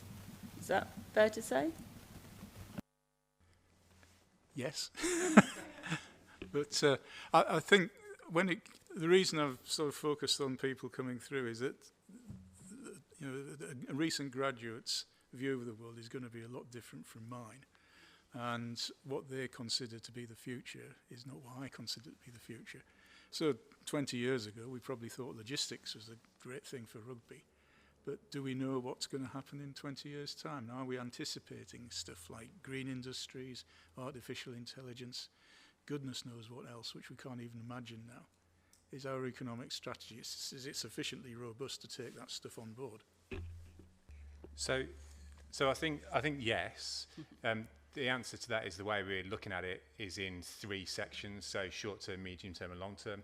So I think we'd probably all agree, certainly how things have even changed in my career over the last 20 years have been significant. And if we just take AI for an example, that's sort of effectively appeared from nowhere within the last sort of 2 years. So the ability to see that, but yes, I think the way we've structured the proposals around how the action plan will be developed allows regular review and regular tailoring to whatever the needs are at that time. Because obviously this does reflect a 10-year period, which if we see the same level of change in 10 years that we've seen already in the past 4 years, particularly around technology and changes in job types, then that flexibility needs to be there. So yes, I'm confident that it has the ability to adapt. Thank you. Maybe one day I'll get my flying car.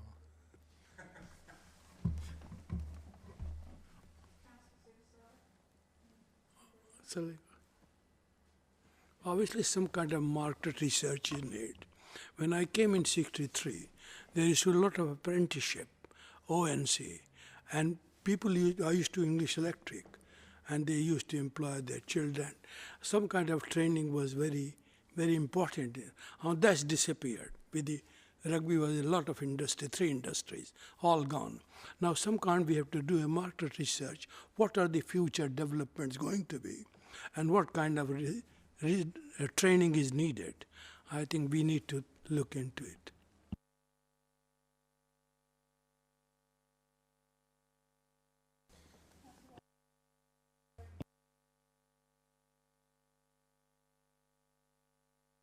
I'll take that as a compliment, as obviously it was beauty before age. Actually, to Tony's point, I'd just like to say, I come from another family with a graduate who's actually working rugby. So we have actually got some real success with Anstey and things like that. I think we need to look to try and celebrate and build onto that, because there is really quite good things going on in rugby as well. So whilst I take Tony's point, absolutely, we want to do, because we want all our graduates to stay educated from, they probably weren't educated in rugby, they're probably educated somewhere else, but if we can get them to have jobs here, absolutely the best. And of course then we can build the training facilities that are behind it. You know, BAE Systems hasn't by accident decided to invest in our area. So there are positive things happening now. Okay, so please come back. I think that's been my question.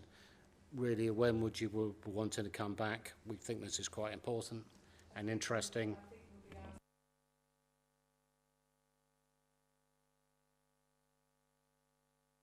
Agreed, I was allowing them to volunteer, but yes.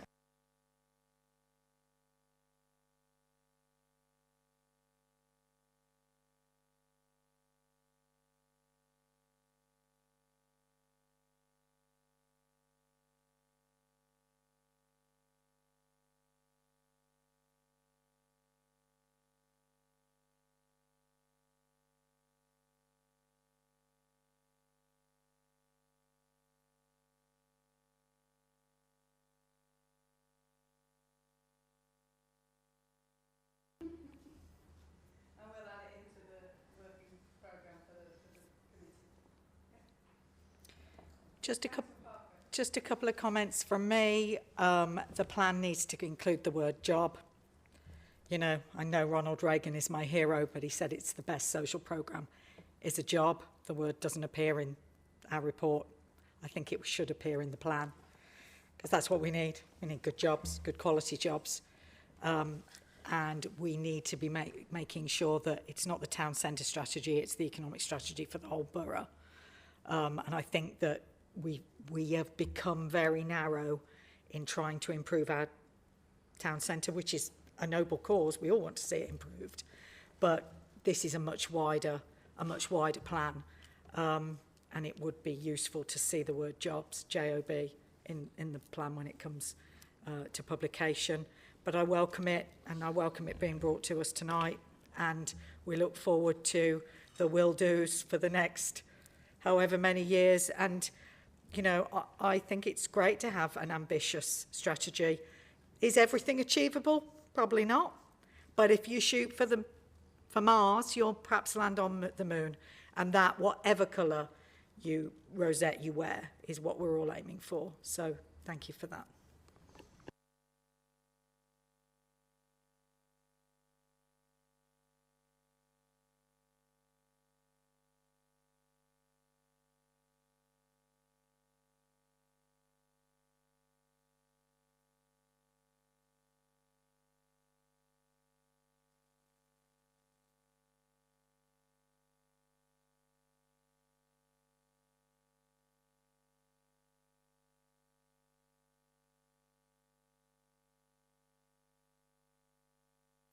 I'll come back and say I had sort of just assumed it would be.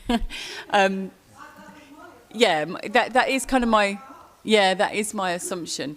However, we do have a very new economic development team, so they're probably not engaged with colleagues to think about how we make that happen as yet.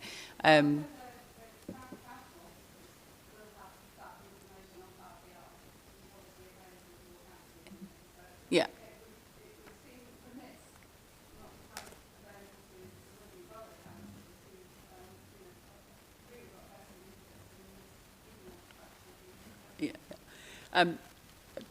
But that step of the literal, the kind of what you're describing is the tool to fulfil it is a bit further on than where we're at the moment. So, but I had just assumed that would be the end goal.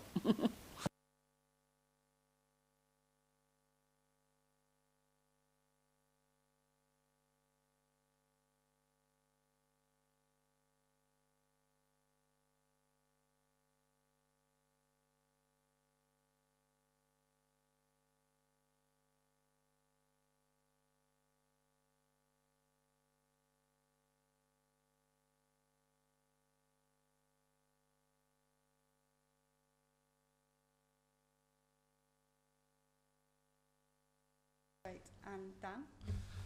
Thank you, Chair. I am conscious of the time, so I'll try to keep this as brief as I can. Members will recall in December of last year, the government released the devolution white paper, which was debated in this chamber via a special council, I think, in February, before in March, when council approved the submission of an interim plan, which was part of the request from government. So for Warwickshire, there were 2 interim plans submitted, one on behalf of the districts and boroughs, and that suggested that there were 2 models for the future of local government which should be investigated, a single Warwickshire unitary and a 2 unitary Warwickshire. The second interim plan was the one submitted by Warwickshire County Council, which suggested that a single Warwickshire unitary council was the way forward that best met the criteria set out by government. During those debates, you'll recall that we established a cross-party working group, which is fulfilled by the All Leaders group. So that's the leaders and the deputy leaders of the 3 political groups here. We meet monthly. I provide them with as comprehensive reports as I'm able to, and they debate the key issues which are really for us to focus on in our submission of a formal plan in November of this year. So purpose of tonight is to update you on the work of that All Leaders group and where they are with their deliberations. I'm really pleased to say that the work that they've been undertaking is still very much reflective of the key issues that were discussed in the chamber when you all agreed the interim plan that was submitted for Rugby. So perhaps the most universally supported element was the development of town and parish councils, so recognising Rugby doesn't have a town council and that within the urban area there are some areas which are unparished as well. We've spent a great deal of time in that All Leaders group actually looking at what town and parish councils could look like in the future within Rugby. We've worked very closely with Warwickshire Association of Local Councils on that piece of work that's progressing. And again, as per the council resolution of March this year, we've begun to work with Warwickshire County Council to look at their proposals around town and parish councils, just to make sure that we're all on the same themes, which we are. The themes for those town and parish councils moving forwards are establishing new ones where they don't exist, strengthening the roles of existing parish councils, and then creating the conditions within the new unitary authority or authorities to support those parish councils and town councils to thrive. So that's a piece of work which is ongoing, and we're going to do some further work with Warwickshire Association of Local Councils in particular to really set that out in a paper which will be brought back to members in due course. The other areas that you'll recall from the debate in this chamber that were key were firstly maintaining a local presence, so that's very much still part of the working group's agenda. What does that local presence look like for Rugby in any future unitary? And then the final point, which was really key, was strengthening local engagement and democracy. We've looked at various examples of areas which have already been through unitarisation, and there are some really good examples up and down the country where they've strengthened that local engagement. One that I often refer to is Buckinghamshire, where they have local, I'm trying not to call them area committees because they trigger memories for us from many years ago, but local area panels, which are neighbourhood-based bodies that look to bring together decision makers on that neighbourhood level, engage with communities and take those decisions really as closely to communities as you can do. So we're very much looking at what that could look like. The government themselves have clarified in the last week or so that they actually see that as being a key part of any submission that comes forward in November. I've actually opened their recently produced frequently asked questions because it's very strong on this. So neighbourhood area committees should be used as an invaluable tool for elected representatives to engage with local communities as outlined in the Local Government Act of 2000. So we'll certainly be looking to clarify what that could look like for a future unitary council here in Rugby. In terms of the picture around the county, Warwickshire County Council obviously set a clear direction for their view when they adopted an interim plan which suggested one single unitary authority. I'm not aware if the new administration at the County Council has a different view to the previous administration, so working assumption is that it's the same. The other districts and boroughs, as mentioned, adopted an interim plan which set out the two options. I think the first of those districts and boroughs has now taken a decision to express a preference to two councils, so Northern and Southern Warwickshire, and the other councils will be considering that in the coming weeks and months. I actually think the right approach for us in Rugby is not to focus too heavily on what that structure looks like. I know that's very important. It might seem perverse to say don't focus on that, but I actually think that the right approach for us is to really get under the skin of the evidence and the data, understand what the key issues are for Rugby, understand what the best way of addressing those issues are for Rugby, and then put in place the mechanisms so that whether it's a single unitary or a two unitary model we go for, we've got that strong community engagement, those strengthened parish councils, that local presence, and the services that really reflect the needs of our residents. So I've no doubt that your group leaders will all be keeping you up to date with the deliberations that are going on within the working group. I'm happy to provide any updates as and when you require them. Equally happy to meet members of this committee offline for any particular issues you'd like to discuss. And for this evening, I'm happy to take any questions. Thank you, Chair. Thank you.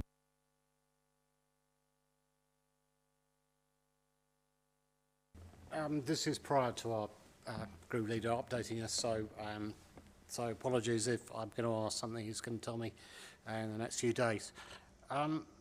And the first question is just from my understanding, and I don't know if it's everybody else's. Where is the decision-making authority in this? So this is with the Secretary of State, but who's the Secretary of State most talking to? Is that actually the current County Council with the boroughs subordinate to that, or is it relatively balanced in conversation? That's my first question.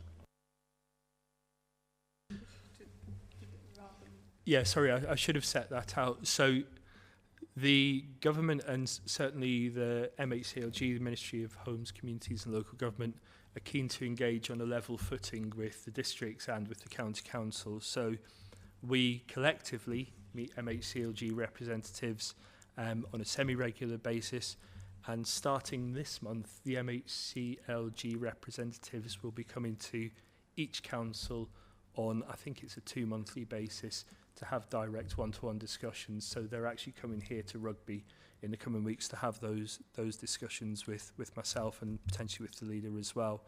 In terms of the decision-making around which model is the eventual model for Warwickshire, that does lie with the government, and their request is that there is a single submission for the area. So all 6 councils within Warwickshire put one submission in, which could include numerous proposals.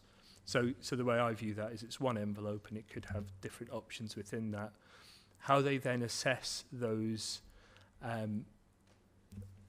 potentially conflicting models would be to revert back to the criteria that they set out in the letter in February. And at every briefing that we've had, and in fact in the response from the government, those criteria have been reinforced. So I think that whatever we come up with, we'd be foolish not to make sure that it really strongly links to those. I think that's emphasised by, if you look at some of the devolution priority programme areas or the early adopters of local government reorganisation, the government has begun their statutory consultation in respect to those. And I coincidentally was having a look at it today, and that consultation run by the government really does focus in on those criteria that were in the letter, and it says, how does this model, it asks residents and businesses, how much do you think this model meets the criteria? So the decision makings with the government, and it's those criteria within the letter that they will use to determine which option is best for the area. So I have a second question, but does anybody want to follow up on that one? Okay, second, okay. So my next question is more about, I think might be more under our direct call, which is about town and parish areas. In this note here, you mention New Bilton, Hillmorton, Helton. I don't know, so personally I don't understand Hillmorton being in that connection, unless you are thinking about other parishes which in wherever it was, 1922, became the municipality of Rugby. So we have Newbold, and Councillor Freeman is here, and we have Bilton, and we have two councillors from Bilton here. So we probably would say that the voice for Newbold, and I'm looking at Councillor Freeman here, and Bilton would want to have, or two, sorry, apologies, would want to have equivalent voice that Corston has, or Dunchurch has, or other areas. And therefore, we wonder why. Was this just a convenience, or because we have South West Rugby arriving, which will become another parish potentially? What is the thinking about parishes? Well, thank you, and it's probably to my embarrassment. That was the exact question that was asked at the leaders group as well. The honest answer is it's just clumsy writing by myself.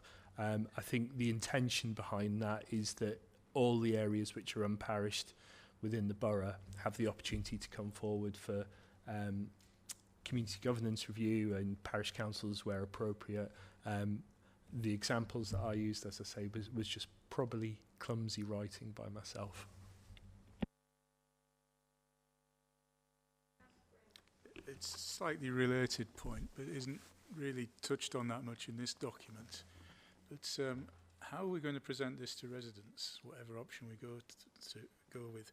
Because I guess most lay people would look at this and it looks like a big administrative stuff with a few sums and tables thrown in. But how are we going to tell residents about it, how it impacts their lives? So at the moment, they're used to Borough Council and the County Council, and they know to ring me up to complain about the bins and to ring up Adrian Warwick to complain about the roads. How are we going to get the residents behind this? It's a very important question again, and instinctively you'd say you hope it becomes clearer because there's one council to deal with rather than the existing two. Part of what we do need to do in the short term is our own, I have to be careful not to call it consultation, but a community engagement to make sure that people understand what local government reorganisation's about, but actually what devolution's about, because we shouldn't lose sight of the fact it was the devolution white paper. What differences that will make for people here in Rugby, and actually how they have an opportunity to have their say and inform the development of our plans. In answer to a previous question, I mentioned the government's consultation. That's very much at the end stage when those plans are formed, and I think what's really important is that over the coming months, we as Rugby Borough Council engage with our residents to understand what they actually want from a future unitary authority, what works well at the moment, what doesn't work well, so that we have that proper engagement, that proper conversation before we submit the plan. Does that answer your question? Yeah. Thanks. Look, I don't know whether I'm reading this wrong. Please, it might be me. It possibly is. On page 4, we've got population of Warwickshire at 617 and projected in 2043 of 684,000. But the paragraph below it should be noted that a revised population projection is expected from the ONS in March 2025. These are expected to be higher than shown in the table and will be available for the November 2025 submission. But then it goes on to say, just in South Warwickshire alone, their local plan is, and South Warwickshire titles the two authorities, it's talking about 129,000 extra between now and 2050, which is 2 years. Sorry, I read the 3 as an 8. Is 7 years after that. But I mean, I don't know what they're expecting, whether they're going to give everybody a gold-plated house in South Warwickshire, but I mean, they're talking about doubling the projected figures. And make it make sense. Am I being obtuse?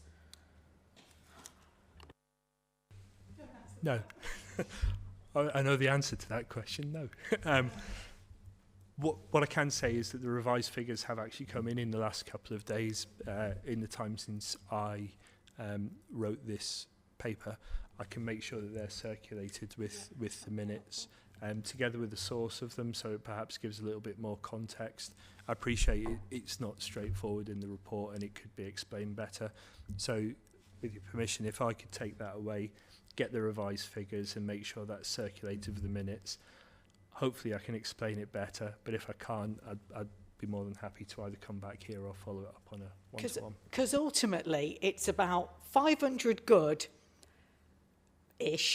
600,000 too many, which is why there's, and 684 way too many. That's 184,000 people too many.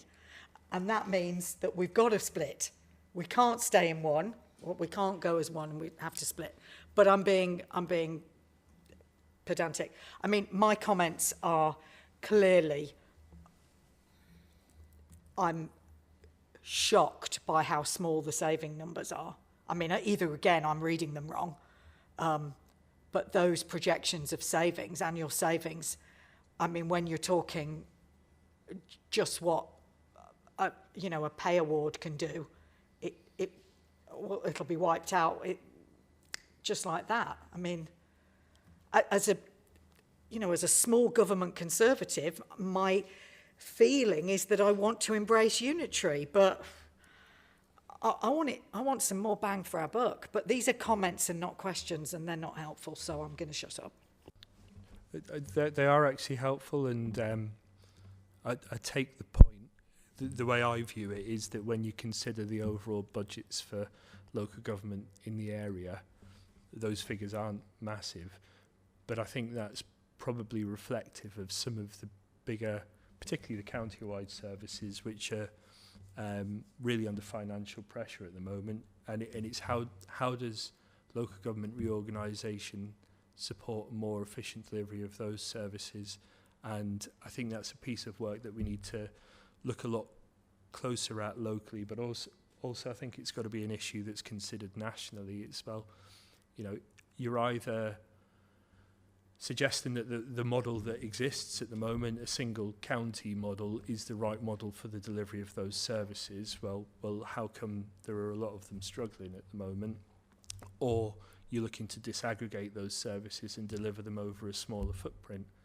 And okay, if that's the case, well, what's the financial case? What's the benefit in doing that? So I don't have the answer. I said that a lot tonight. I don't have the answer to how you do that, but I do agree that before we make the submission, we need to have a lot more clarity over what those services look like moving forwards and how efficiently we can deliver them.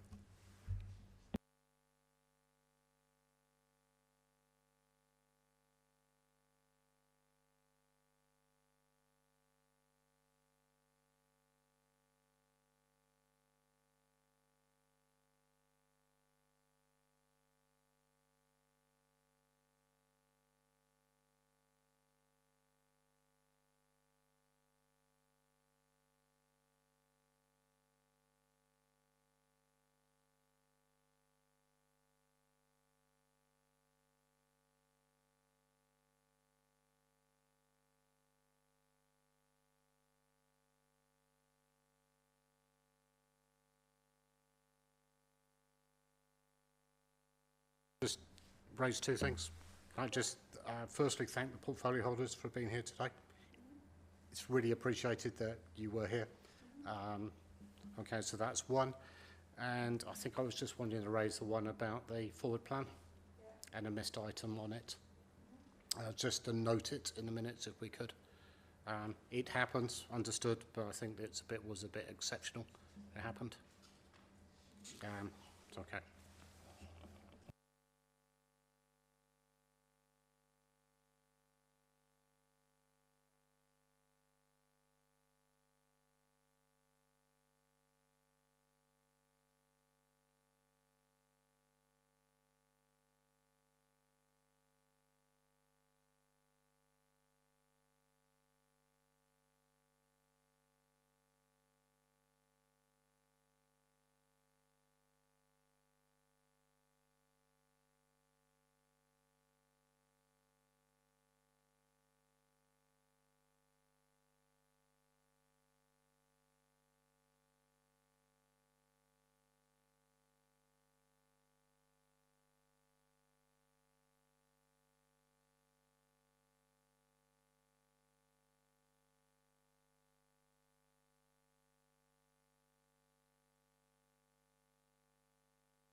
Thanks, Chair. I'm just, again, conscious of time, so I won't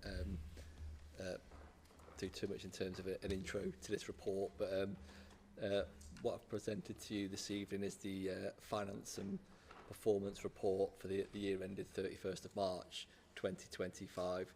This is the final report that we produce on the financial position of the organisation. So this is a statement of fact as opposed to the forecasts that have been presented in previous months.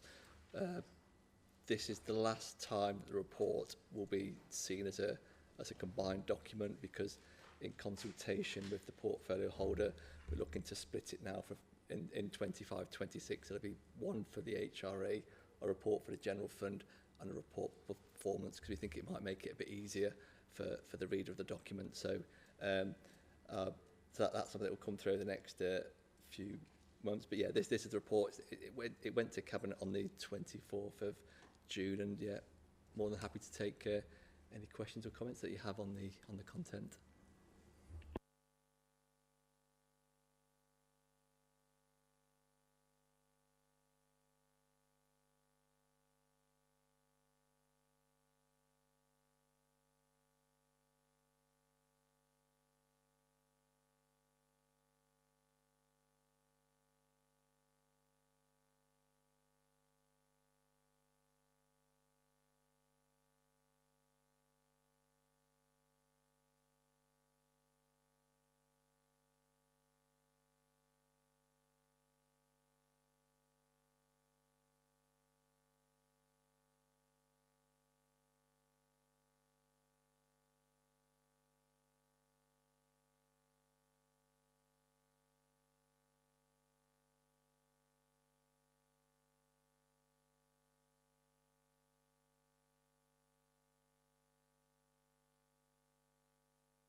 Seems a bit odd when we're sat next to each other. But I know one of the major areas of sickness in 24-25 has been at the WSU, and I know I've been speaking to the chief officer and the portfolio holder, and they are currently undertaking a review of the WSU, focusing specifically on 4 areas: finances, health and safety, sickness and service planning. I can't give you any update on the review because it's still in play, but certainly what we'd be expecting to see once that review's taken place is a real deep dive into what's been going on, and look for plans to resolve some of those areas, specifically, like you said, sickness in that area. So that is in play, and hopefully we'll see that in the next few months. Okay. I think the other thing we've started as well this year is monitoring in a slightly different way. So there has been quite a lot of focus on agency and staffing costs. The realities are staffing costs are about 58% of what we spend in the borough at this council every year. So again, what I'm getting now from officers in the teams is a monthly salary forecast. So again, rather than seeing things on a quarterly basis, we'll see it some live information every month. And similar to what we did last year, we produced exception reporting throughout the year, and like we agreed through 24-25, Scrutiny will get any reporting that comes through that channel as well. So again, we're trying to get lots of data to be on the front foot to really understand what's going on. But the other thing to bring to your attention is there was quite a significant investment in the budget as part of 25-26. So again, if all things remain equal, a lot of the issues that we've reported through 24-25 from a budgeting point of view should be resolved, but clearly what we need to do is understand our cost base, and in a landscape where we do need to spend less to balance the budget, it's truly understanding how much services cost. But the only way that we can do that is to get good quality, robust information when it comes to budget monitoring.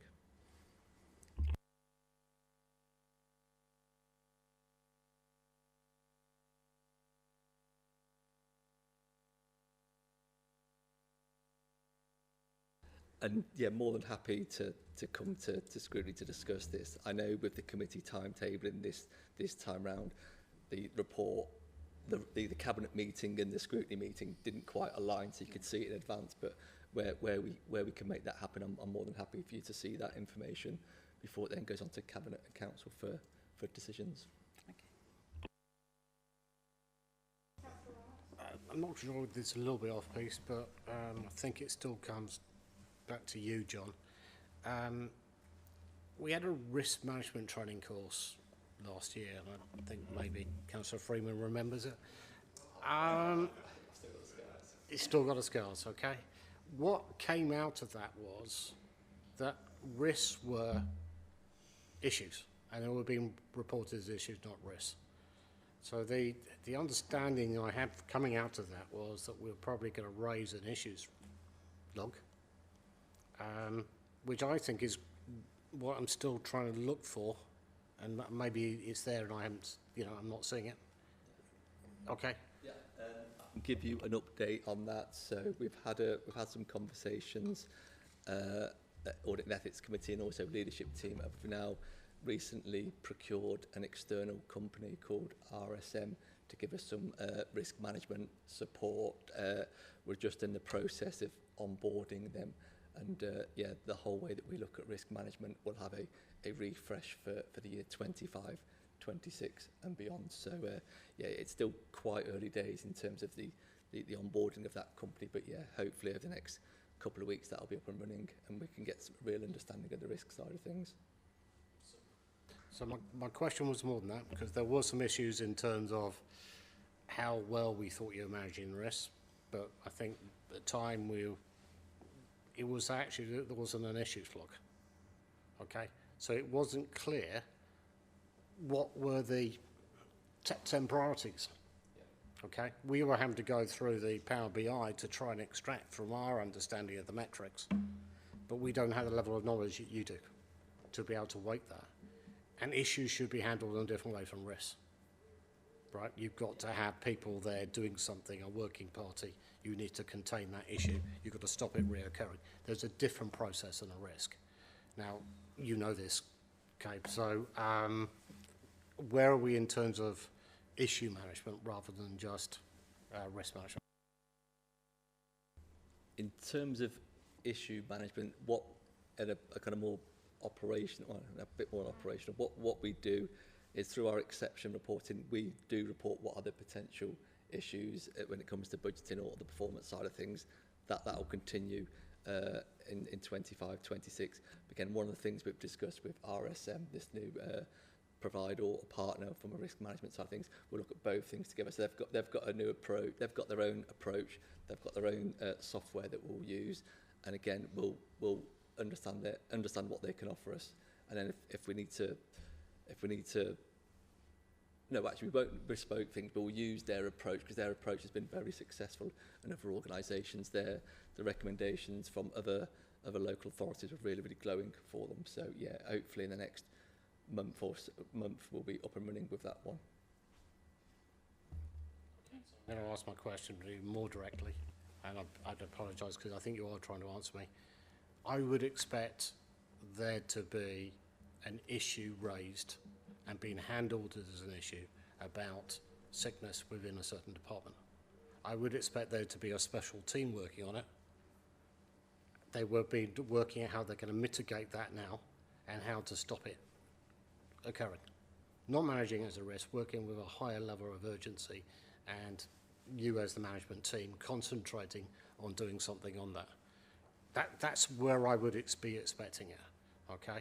So if, John, you're telling me you're going there, I'm more than pleased to hear that, but what I would like to hear is in 3 months' time that you've actually done that, okay? That I think we've talked about low-hanging fruit or something like that. I think there are some issues there that you could just go on and exercise and take whatever you're going to get from RSM and just concentrate on those and get some results. It's okay. More than happy to come back at the next meeting and give you a progress update on that as well. Hi. One of the themes that runs through this and other monitoring reports has been additional costs for staff, whether it's rooted in sickness or vacancy rates or whatever. I seem to recall at a previous scrutiny meeting we had HR and the portfolio holder saying that certain mitigations and actions have been put in place to reduce the vacancy rate, reduce the sickness rate and so on. I realise it won't be in this report, but are you beginning to see any effects of these measures coming through financially? In terms of the impact of it all, I'll start to see that when I get the first set of financial information tomorrow. Actually, so the timing doesn't quite work. So, but from a leadership team perspective, we are looking at the use of agency and is it required in the way that we've been using it in the past, and looking to reduce it. We're also looking at informed and targeted recruitment as well. So rather than just replacing the post like look at, step back, understand what the requirements are of the role before we then go out and recruit as well. And a bit like the WSU, where there are specific projects taking place in high risk areas to really get into the skin of things. So yeah, that WSU project it's been going on for a couple of weeks, I think, hasn't it, Dan? And I think they've been given a month to work through that. 4 weeks, yeah. So in terms of the financial side of things, I don't know yet. I'll see the results of it over the next couple of days, but there is certainly plans in place to reduce that. And I think the other one is we've got a contract with Opus, and now that's been up and running for the best part of 12 months, we should start to see Opus being the first point of call when it comes to agency, because we've got a better deal in terms of the rates we pay for some of those posts. But not in all cases we can't use Opus because of the type and nature of the role that we're looking to achieve. But yeah, I'll be able to, at the next meeting, I'll be able to give you some data around how the costs are changing from 24/5 to 25/6. Thank you, that's useful, because if these measures are effective, we should be able to measure them in financial terms. Yeah. One of the things I've specifically asked for as part of this year's monitoring is detail on agency, which includes length of contract, hourly rate or day rate, so you can start to see if you're, for the sake of making the example, employing an agency finance business partner, we can start to see, well, what's happening with the day rate and compare it to previous years as well. So yeah, that data will be available for 25-26 a bit more readily than it has been in the past.